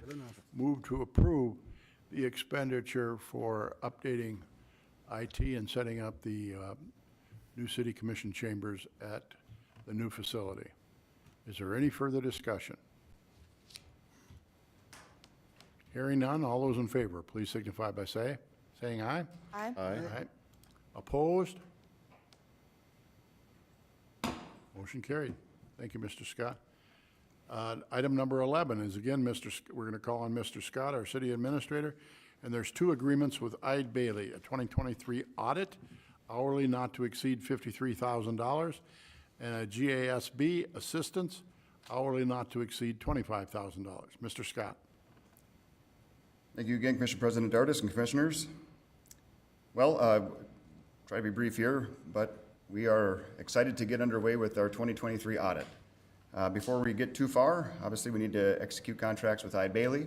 The first one being specifically for our single audit, our annual single audit. That one is, as Commission President Dartis stated, $53,000. This other one here is specifically for the GASB assistance, and gets to be a little bit more technical than I'm able to fully answer upon, but all of the information is available in their contract that you have in your packet. Again, it is crucial that we get started immediately on our 23 audit. At this point, Ide Bailey is the best suited to get that work done timely, and they've got obviously a lot of institutional knowledge, so we are excited to get started and work with them shortly. With that, I'd stand for any questions on either agreement. Commissioner's question, Commissioner Olson has a question. Maybe it's a question for John. Since if we enter into the agreement with Ed Bailey for the 2023 audit, this GASB assistance, if we enter into that agreement, does that provide any conflict of interest that they're assisting us in any way, or, and then they're also doing the auditing? That's the $53,000 question. So the short answer is no, they're sort of, they work together. The GASB requirements are updates that are required to your, how you conduct internal finance business for the city. So I would not say they're in conflict. They're actually something that you need. Okay. So Just wanted to make sure of that, so it wasn't. I would ask somebody with the accounting department would probably do a better job of explaining it than I would. Mr. Scott? Anticipating that question, I did ask and talk with Ed Bailey about that very concern. Is there a conflict? And there are two separate teams, in fact, in different buildings even. They do adhere to a strict ethic code, if you will, so they don't commingle that effort. The team that is working on the audit is completely separated from the team that would help us with this GASB. Thank you. With that, I'll make the motion to approve. Commissioner Olson moves to approve. Is there a second? Second. Commissioner George seconds. Been moved and seconded to approve the two agreements with Ide Bailey, a 2023 audit for not to exceed $53,000 based on an hourly rate, and a GASB assistance not to exceed $25,000. Is there any further discussion? Hearing none. All those in favor, please signify by saying aye. Aye. Opposed? Motion carried. Thank you. Thank you. Item number 12 is the department head hiring policy. Commissioner Simmons. Thank you, Mayor. I'll try to speak the best I can with my voice and low energy right now. So when I made the motion to change this a few months back, it came with some unintended consequences. So I'd like to bring it back for discussion and review some of those issues and concerns that I guess I have with the policy. Being Commissioner Simmons was in the affirmative, that's totally legitimate that he can bring it back. So Commissioner, go ahead, continue. So I'd like to make a motion to bring it back for further discussion. Is there a second? Second. Been moved and seconded. There's no discussion on this item. All those in favor signify by saying aye. Aye. Opposed? Motion carried. It's back on the table. Commissioner. Thank you. So, again, as I mentioned, there were some unintended consequences, and I didn't intend to have public meetings for every interview.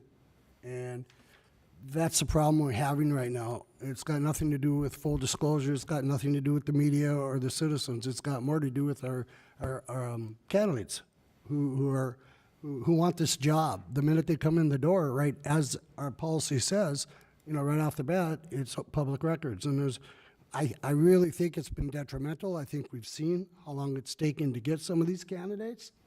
And it just isn't working the way I intended it to work. A lot of these people that come in and they want to file for the position, but they haven't told their employers yet. And I don't blame them. They don't want to be without a job. And that's the problem we have. The minute they file and the minute they come up, it's open records and it's public and it's in the paper. I think I totally get open records. I totally get the public knowing what's going on. But I think that's too soon. I think we have to allow these candidates some time. And especially when I think the commission personally, and I'll explain a little bit better, but maybe we need to stay out of it until we get, they can definitely inform us, but I think that the staff have to get those positions and talk to them first. Because if we talk to them, it's open records. And so that's my concern with it. The current policy creates a hiring committee, making interviews a public meeting. And the other thing, John, I was going to ask you, this contradicts our current Sanitary code anyway, which allows applicants to be kept confidential until finalists are named. Is that accurate? If you don't mind, I'll maybe rephrase that a little bit. Yeah, I'm not saying it right. Well, it's the public meeting aspect. In having a city commission appointed committee tasked with the interview process, the applicant process, all of the process that goes with hiring somebody, every time that committee is going to work on something, it's a public meeting. And so what we've been struggling with is the confidentiality requirements as dictated in Century Code, that until the city does name finalists for a position, applicants are to remain confidential. But that is very difficult when the work of hiring somebody is done through a public-facing committee. And so I think that's what the kind of the question you're posing to Mr. Shockley is balancing that, the confidential requirement of applicants, but doing the work in a public committee. Yeah, so it maybe just to do a level set, when the city commission creates a subcommittee or a committee and grants authority, designates authority to that committee, like a hiring committee, all of those meetings of the hiring committee are subject to open meetings. The North Dakota Century Code does allow the subcommittee to go into executive session to discuss confidential information related to potential candidates. But you, until you, as the city administrator noted, until you designate finalists, once the finalists are designated, all of those meetings and interviews are public. And so typically what would happen, and I'm using a hypothetical, you have 20 applicants for a position, the subcommittee calls a public meeting, makes a motion to go into executive session, reviews the applicants, comes out of executive session with considering, we'll say, 3 finalists, identifies the 3 finalists, and then those 3 finalists are subject to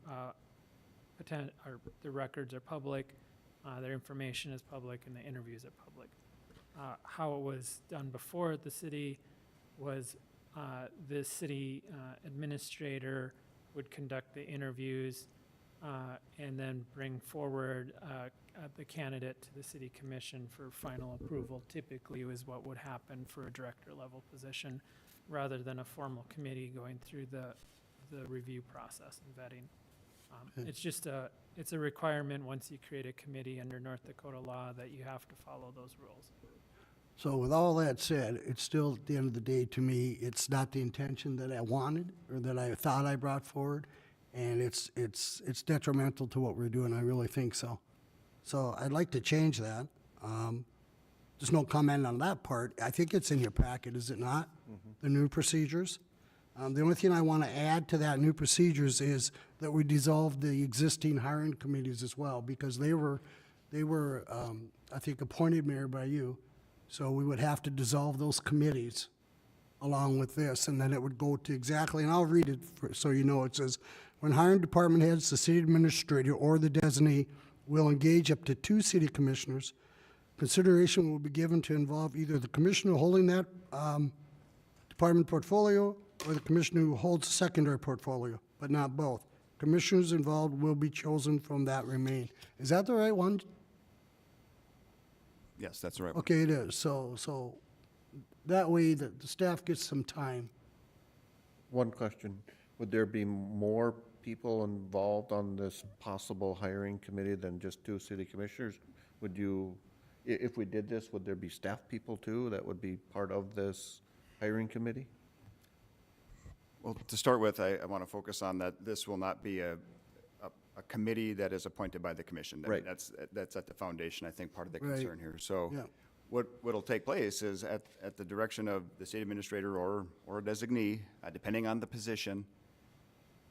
Historically, yes, there's been usually 1 or 2 commissioners involved, along with other, staff as needed and as appropriate for that particular position. So, if we're hiring a new finance director, we would try to get a representation on that working group, if you will, that will be reviewing applicants and conducting interviews.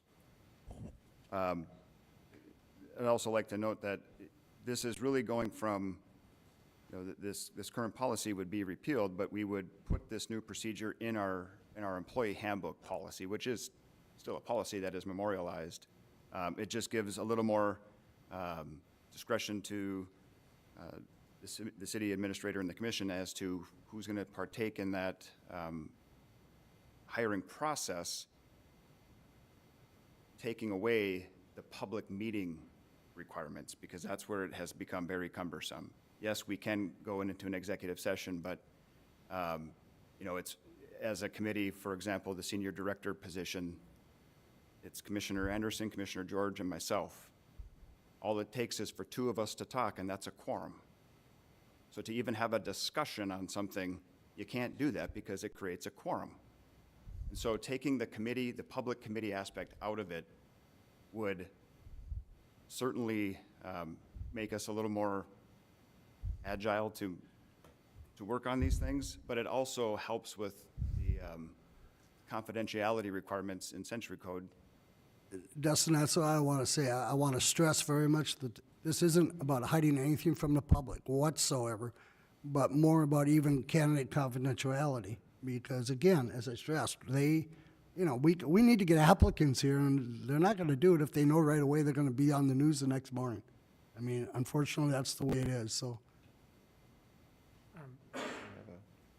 I'm sorry, Mr. Commission President, Commissioner Simmons, I would suggest in a new procedure that we would change will to may engage rather than being directive to change it to will. I didn't quite hear what he said, but I see people nodding. Change will to may. Oh, okay. That would be part of my motion then. Did you get all that?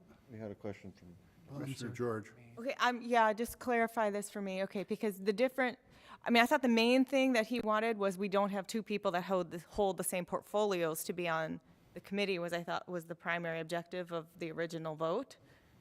Because we don't want. It was. Okay, so, but that part doesn't seem, that part doesn't look like it's changed.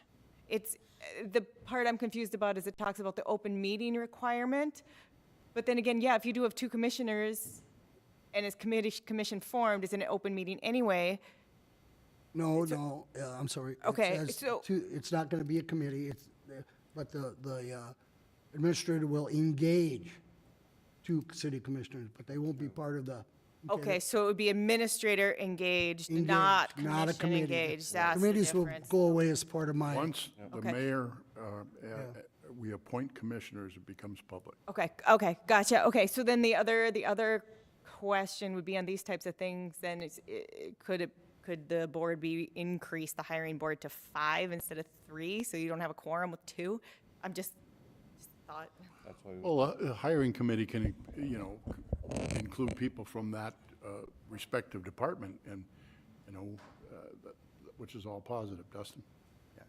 I will say that every hiring group that we've had has usually been more than 3 for director level positions. The example of the senior administrator position, or the senior director of administration, the challenge with having other departments involved is that it's an internal application process, so all of there's potential for other staff to apply, so I left them off the interview process. So that might be a bad example. It's really an anomaly situation, but nonetheless, because of the policy, it still created the same effect, that same challenge.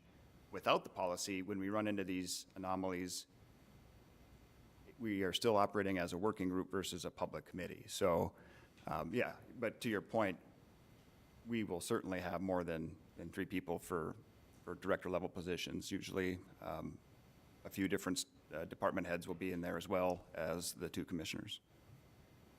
Okay, and then at what point then is it being made public? Is it down to just the finalists, right, as per North Dakota Century Code? Yes, ma'am. That's Yes. correct. And that's, just to clarify, that is, the materials are open records. It doesn't necessarily mean we have to have a public meeting to conduct an interview. There's no requirement for that in the Century Code. Okay. And a lot of times when we have, whether it's the city administrator or other department head positions. Sometimes that is the case. We do invite the public to come meet, so on and so forth. But just to be clear, what you see at the bottom of your sheet there is that the application materials will be subject to open record requests and be made publicly available for finalists. Okay, thank you. There's been time over the years, we've actually had citizens on some of these committees as we hired people. Mayor, you've probably been on one over the years. have. So, yeah, it's open to whatever the city administrator prefers to have on there, Okay. so. Any additional questions? So your motion was to do what now? So I will read it. The motion was to go with the new procedures. Okay. And also dissolve the existing hiring committees, so we no longer have committees. That's kind of the gist of it. Is that correct? That were appointed by the That commission? were appointed by the mayor, yeah. And you would be changing the word will to may. Right, I think- right, yep. I think just for clarity, to make sure this commission understands what it'd be voting on, you'd be voting to give the city administrator discretion to engage a commissioner and discretion. I mean, ultimately, under the new policy, the city administrator could choose not to engage a commissioner. Okay. That's my motion, by the way. Okay, I'll second it. So, before it I changes. have a motion and a second. Is there any further discussion? All those in favor, please signify by saying aye. Aye. Opposed? Motion carried. Thank you. Item number 13, City Administrator's Report. Mr. Scott, do you have anything for us? Yes, just a few brief items here. So updates on hiring. The finance director position, we decided not to move forward with the prior applicant pool that we had, so we are relaunching. Sarah and Rachel did put together a beautiful marketing brochure that not only advertises the position, but also is does a very nice job of introducing the city and all of the fun things that go with our community. So I'm really trying to revamp our efforts and try hard to find a candidate that will fit our needs. The Senior Director of Administrative Services position closed about a week ago, and so there are 18 applicants at this point, and I will be reaching out to Commissioner George and Commissioner Anderson to start the process of narrowing that down, and Or you might not be. that's a good point. I didn't think of that.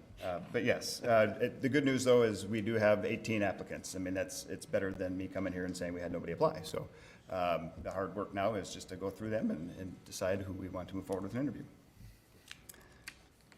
Budgets.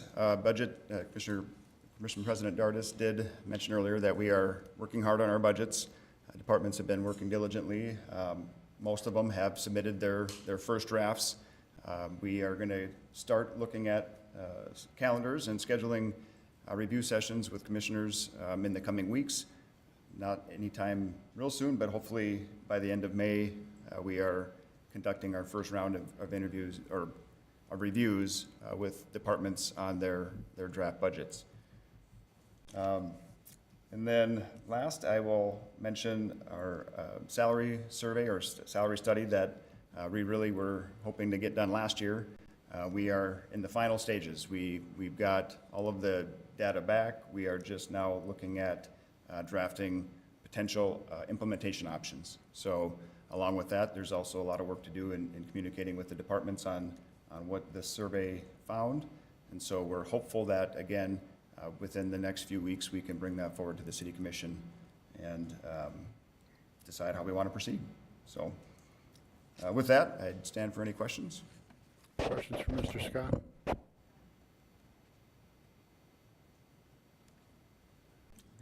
Thank you. Thank you. Any correspondence for us? Well, I'm not sure if this is correspondence, but Emily here is whispering something to me, so I'm gonna. The update on the building permits, it looks like it is a fit-up space for that arcade and that, activity center. It looks, I don't know why the unit A is on there, but according to that permit number, it's for that fit-up in there. So we are not the owners of that? Okay. Okay, so, So it might have just been weird. That particular building has two parcels created, one for a small unit that we own, which is the public restrooms, and the rest of the building is the main building, right? So, but for tax, for whatever tax purposes, there are multiple there's a call it sister parcels on that one lot. Thank you for the clarification. So, Mr. Simmons? I'm sorry, Mayor, I'm sorry. Go ahead. Please, I'll ask you first. Can I speak? So do we, Simmons, should speak. we, thank you. So should we go back because we took that off? I think we need to go back and put, take a vote to put that back on so they can move forward with their project. That's acceptable. So I would make that motion. Is there a second? Second. Commissioner George seconds. May I have a motion to go back and revisit the planning and zoning report on permits with a clarification on that one item? Is there any further discussion? So what we're doing is we're accepting the full report with that amendment. Correct. Is there any further discussion? All those in favor, please signify by saying aye. Aye. Opposed? Motion carried. No Thank other you, sir. correspondence. Thank you. Thank you. Do any of the commissioners have any non-agenda items that they'd like to bring forward at this time? Do any of our department heads or staff have anything that they'd like to bring forward at this time?